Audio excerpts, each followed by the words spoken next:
sa kanyang TV show noon. Kaninong madalas marinig ang linyang Sarang Habidabo? Kay Ate Guy, Ate B, o Ate Luz? Nako, mahirap din sagutin yan. Ang sa akin, palagay ko si Ate V yan eh. Lagi sinasabi niya sa akin yan. Talaga? Oo, pag nagkikita kami. Oo, di ba? Eto, sinabi. Nagsalubong kami kanina doon. Alam mo ha? Halos nakabats mo rin sila, no? Nakabats ko po talaga. Nakabats mo yung tatlo. Oo. At araw-araw niya sinasabi sa akin yun ni Ate V. Talaga, araw-araw. Sarahan niya. Hindi yan sinasabi ni B kasi Nabutan mo ba lahat ng mga kwan, ng mga arte? paborito ko yan noon. Okay. Ate B. Okay. Filman yan ako. Mula nung, pero sabi mo noon, ngayon, Reginian ka. Siyempre kasi hindi na siya nag-artista. Aha. Eto na mga kaibigan, eto na po ang kanyang sagot sa ating pangalawang tanong, worth 15,000. Timer, please. Ano yun? Okay.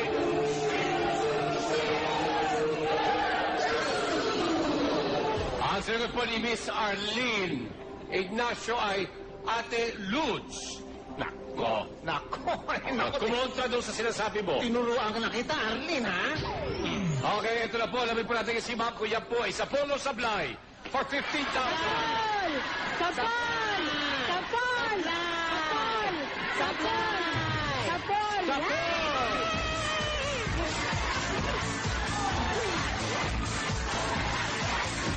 Okay, ito na po ating sakpan. Ibababa pa natin ang konti. Okay, meron ka 15,000 pero huwag mo kalilimutan 400.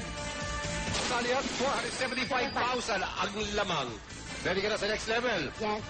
Okay, Eileen, punta tayo sa level 2. Ready ka na? Okay, ito na ka ng 15,000. Yung inapakan mo for 20,000 pesos yan. Handa ka na? Yes. Okay, Miss Ignacio, pumili ka ng panibagong kategorya.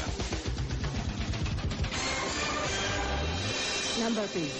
Pakilakas na po. Number, please. Number, please. Ay, may ballpen ka? Okay. Bibigyan ko sa'yo number ko sa atin. Okay. Ang sagot dito ay sagot din in numbers, ha? Kailangan numbers din po ang sagot. Okay? Ready? For 20,000 pesos, this is your question. Si Ellen ay nagantay sa kanyang date for 180 minutes. Ilang oras siyang naghintay? Kuya Dudes, nako, meron ako nabalitaan, ha? Mga kumare, meron ako nabalitaan kay Arlene, ha? Eto pa lang si Arlene ay nagbalak sumali sa Survivor. Nako! Diyos ko! Una sa lahat, kailangan, Arlene, bata ang sinasali sa Survivor. Kasi, nako, Kuya Dudes, kailangan matibay ang buto doon. Ha? Hindi pwede mahina ang buto doon. Ha?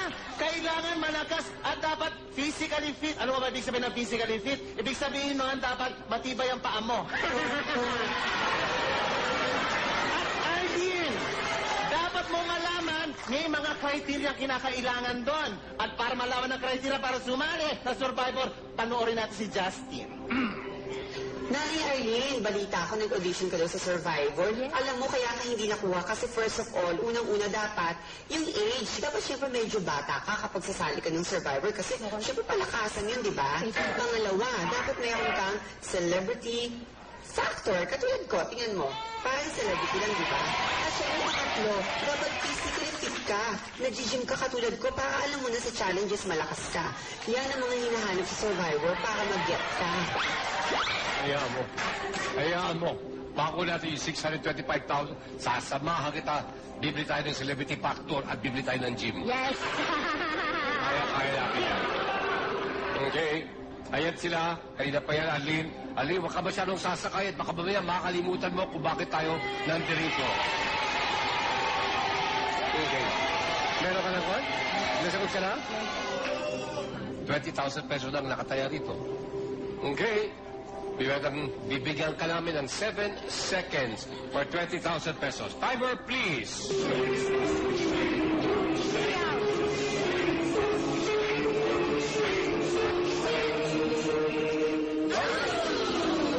Pakiulit mo ang iyong sagot. 3 hours. Three house. 3 hours.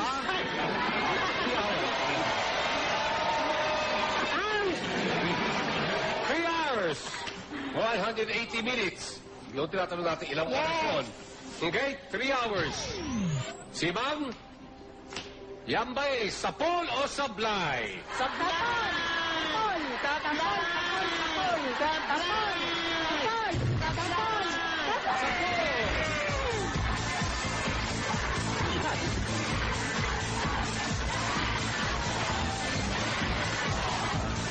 Okay. Meron na 20,000 pesos. Lalo pa natin ibababa ngayon ang ating sakbat. Nandiyan yung ating 475,000 pesos. Okay ka na? Excited ka na? Yes. So here we are po mga kaibigan. Ang tanong ngayon po, kakayanin kaya ni Arlene? Only one way to find out sa aming pagbabalik dito sa Asar. Lahat.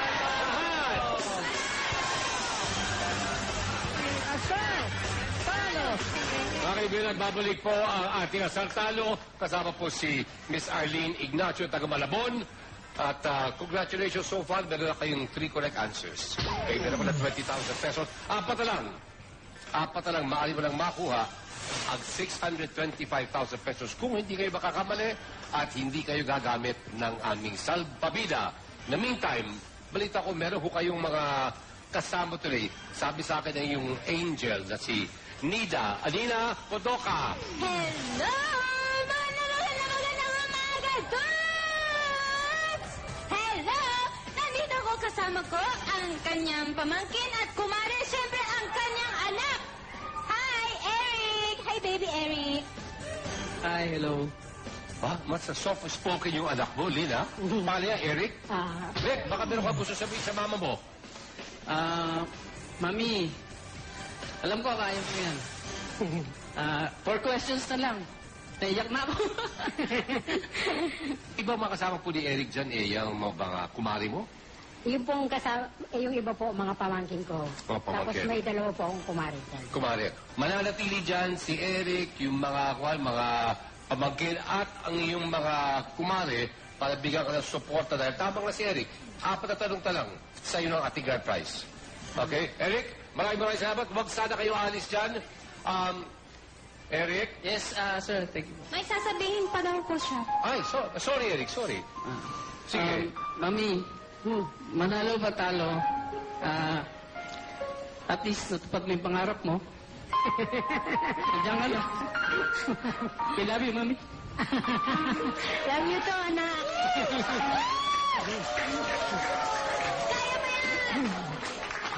Para tilang may pagka-sentimental. Opo. Kung anak Iyakin mo po si yun. Eric, ha? Iyakin. Hindi iyakin po. Maaaring mababalo, ha? Pero hindi iyakin. Ready ka ba? Opo. Okay. Bago mawala sa atin ang buwelo, pumili ka ng isang category for our 4th question worth 25,000 pesos. Galing. Oh, galing-galing. Ito po ay tungkol sa mga achievers. Okay? For 25,000 pesos, your question is, sinong EP ang Pinoy teacher na tinaguriang 2009 CNN Hero Awardee or Hero of the Year? EP. EP. Aling Arlene, EP. EP, teka. EP. Yung initial ng pangalan niya yun? Oh, kailangan namin yung buong pangalan po. Ang initials po niya, EP. Okay, hindi na ako pwedeng magdagdag pa dyan. Gusto mo gumamit ng salbabida? Ang salbabida, ipakikita ho namin sa iyo ang ilang letra ng tamang sagot. Handa na ba kayo? Salbabida na lang. Salbabida na lang. Sayang. Ayos mo. Salbabida, okay? Ipakita po natin kay Arlene Ignacio ang kanyang salbabida para sa ating 4th question. Ayan na. Ayan na.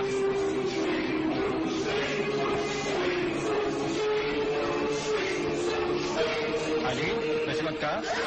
Pakisagot, please. Efren Peña Florida. Pakiulit po, magalang pa. Efren Peña Florida. Efren Peña, Florida. Yes!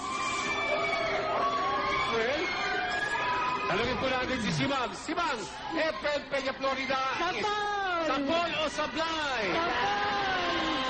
Sablay! Sablay! Sapol! My dear, bagamat tama ka, may 25,000 pesos ka na, may problema po tayo. Bakit? Dahil gumamit ka ng salbabida, nawala ang iyong sakpat.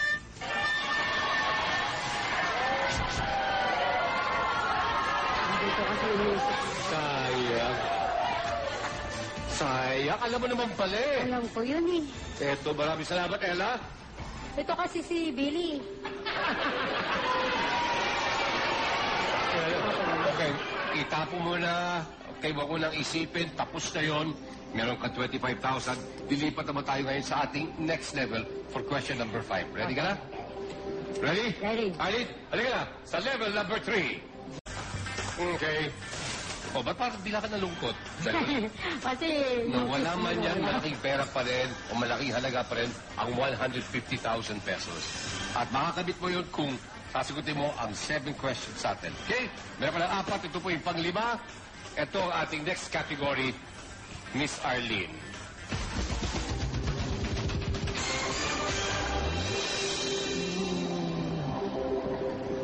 Noipi. Noipi, ito po ay tungkol sa Pinoy culture. Ito na tayo. Your question for 50,000 pesos is... Anong C itong Philippine folk dance na ang ibig sabihin sa Filipino ay malambing at mapagmahal? Alam ko na. Ha? Gusto mo bang may 7 seconds? May 7 seconds pa Okay. tayo. 7 Ha? seconds. You have 7 seconds. Timer, please. Cariñosa. Cariñosa. Sigurado ka? Yes, I'm sure. Okay, Cariñosa, alamin po natin kay Simang. Kung Sapol. Sapol? Sapol? O sige, ikaw na. Ikaw na. Sablay! Sige na. Sablay! Sapol na Sablay! Sablay! Sablay! Sapol!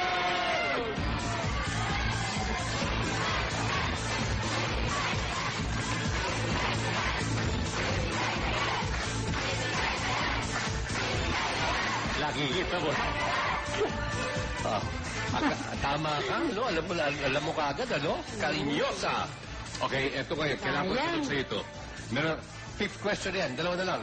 May 150,000 pesos tayo. Pero ang tanong ko sa iyo ngayon ay, Arlene Ignacio, kayo po ay suko o subo? Kung suko, iuwi mo na ang 50,000. Suko na! Ayun. Suko! Suko! Ang subo. Kung sakasakaling magkamali ka, yung 50,000 ay magiging 25,000 na lang. So kailangan, ito ay isang malaking desisyon ang iyong hinahanap ngayon. Suko o subo? 50,000, 150,000, o 25,000?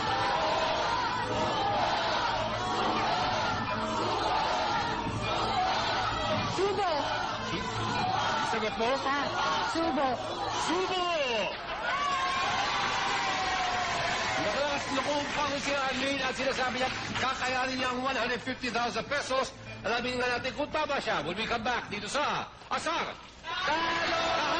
Asar!